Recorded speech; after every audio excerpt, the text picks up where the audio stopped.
Welcome to Our Data, Our Future, a short podcast with big ideas. And in this series of 5 to 10 minute dialogues, we'll discuss different aspects of data now and in the future from each other's perspectives. We may not always agree, but that's a good thing, right? We do hope that that you find the conversation interesting and thought-provoking. And by the way, you can find out more about us by following the links in the comments and, of course, subscribing to each other on Substack. I'm Robin Ryback, and I'm from New York City. I'm a science fiction and multi-genre writer, writing coach, and previously director of data management for a large organization. Hi, Stephen? I'm Stephen Oram. I'm from London.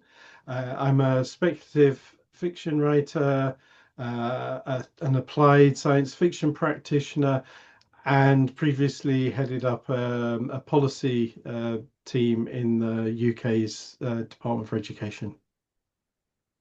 So, Robin, data hoarding. What does that kind of mean to you? What does that mean for you?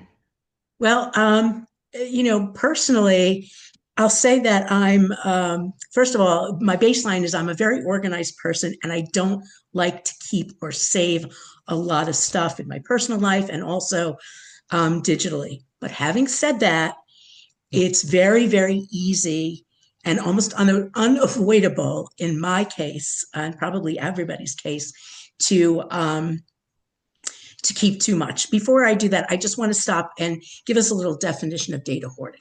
Data hoarding, so that we all know what we're talking about. Data hoarding is the collecting and storing of large amounts of digital info, more than is necessary or useful, out of fear or out of habit. Okay, so where do I fit in? Maybe fear and habit, a little bit of both.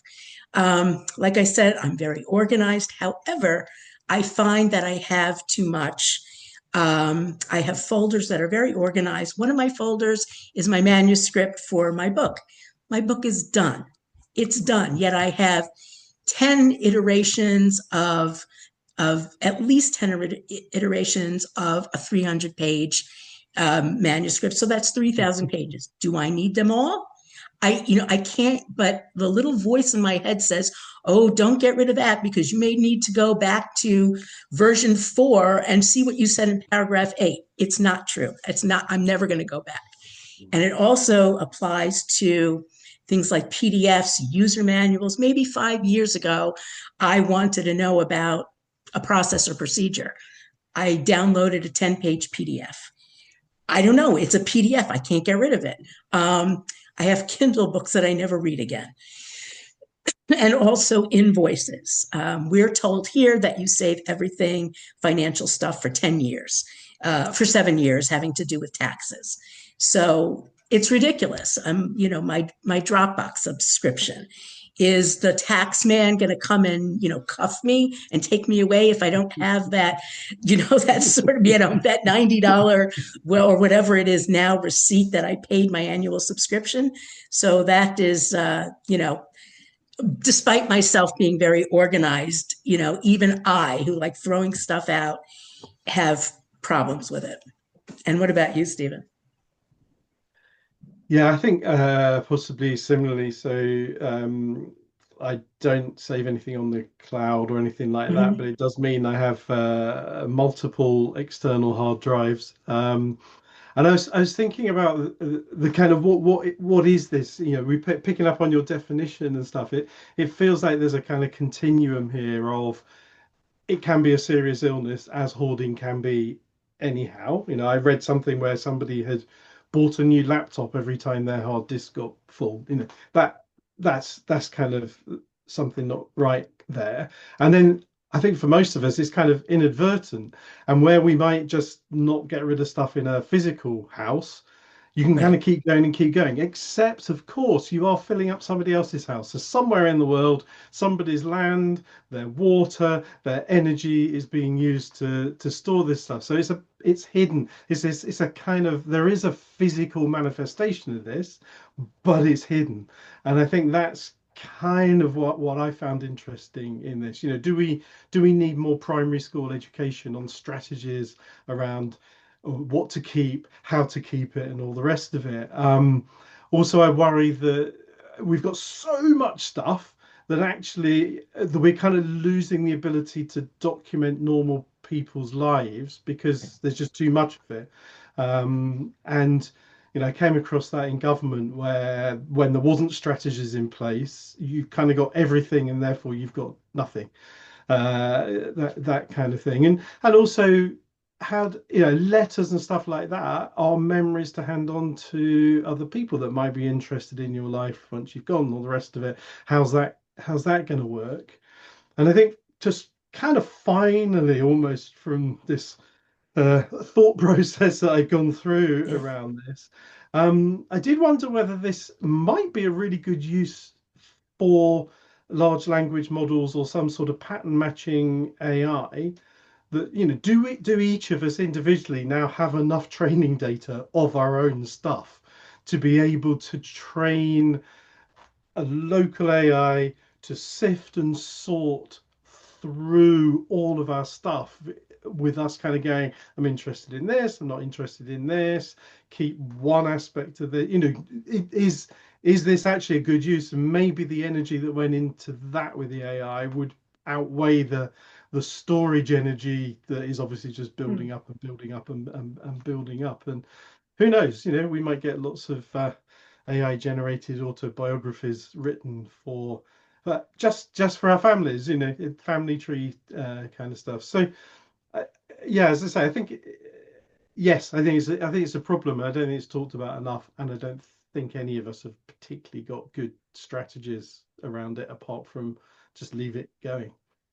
So Yeah, well, the that's one thing that I want to say about that is I think there's a misnomer, or we rely on the metaphor of the cloud, and there's no cloud. That's not what it is. It's data. It's these data farms, and there's big warehouses, and we're taking up energy and resources. And that's what we have to be mindful of. There's not an unlimited amount of ethereal space. yeah. This is eating our resources. Yeah. And we kind of make in the physical world, we make decisions about what paperwork to keep, what paperwork not to keep, what to, because we can see the physical limitations. And as you say, there is no cloud. This is actually a physical place that this Right. is that this Correct. is happening. Yeah. Yeah. And I think Yeah. that's we don't get that. Right. So, and there's some interesting thoughts there, I think. Did you want to finish us off with some reflections on the recent outages, the AWS and others? Yeah, I did. Just bringing it to some current events now. We all are aware that a couple of weeks ago, AWS had a big outage, and it affected people worldwide. And as we said in our last podcast, we live digital lives, and our commodities went down, or our stuff went down. And again yesterday, AWS said, it's fine, we fixed it. And then again yesterday, we had a big Azure 365 Microsoft outage worldwide. I can say a lot about it. What I will say is, I think the one of the problems is not with the companies; it's with us, not you and I personally, not anybody listening. I think it's with us as a society. We are not asking enough questions. And what I mean by that is, when something potentially catastrophic like this happens, I think we really need to ask why, and not in a blaming way. We need to ask, why did this happen? Oh, there was an IP address problem. Why? Oh, it was a software glitch. Why, after all this time, was the software glitch? Was it did somebody recode something? So you have to get all the way down to that first to the last why, and then you can address the problem, and anything else is a symptom. And that Yeah, is, we're always dealing, I think we have, you know, we have reneged our own power, and you know, yeah. unfortunately, No, that's what happened. I can see that. I mean, we've done that with airlines, haven't we? Black boxes. We've kind of Yeah. forced them to work out what went wrong and make Exactly. sure it's not repeated. And if the infrastructure is that vital to the world running, then Right. yeah, I completely agree. So I think that probably brings us to the end of our Yes, very short, I, our short cast, doesn't I it? think so. So thank you everyone, and do subscribe to us on Substack if you want to get notification of more of these. And please put some stuff in the comments. This is the opening of a conversation, not the closing of it. So Right. we're relying on you to continue this Right. conversation with us. Thank you. Okay.